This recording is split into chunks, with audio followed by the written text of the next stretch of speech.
yeas are 86, the nays are 11, and the bill is passed. Recent weeks have seen some gains for the Ukrainians in their fight against the Russians, and that helped fuel this week's passage of the latest $40 billion aid package for Ukraine.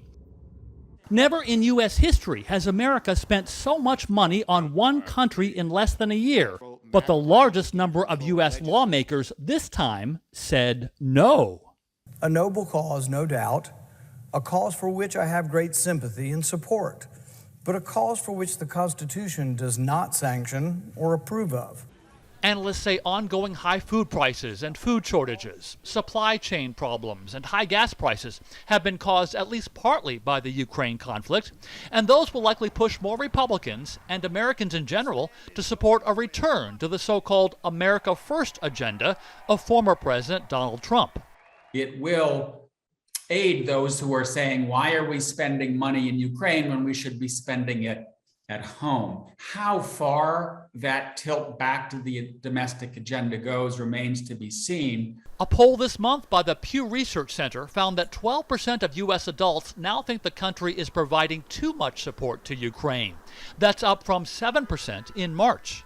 One of the issues that we take away from the Trump era is that there is a lot of discontent here in the United States. Rebuilding America's political center requires tackling those sources of domestic discontent, which in my mind are largely economic in nature. The Biden administration's success in passing a major domestic goal last year, the infrastructure bill, has been overshadowed by the conflict in Ukraine, and analysts think many people will soon lose interest in the war.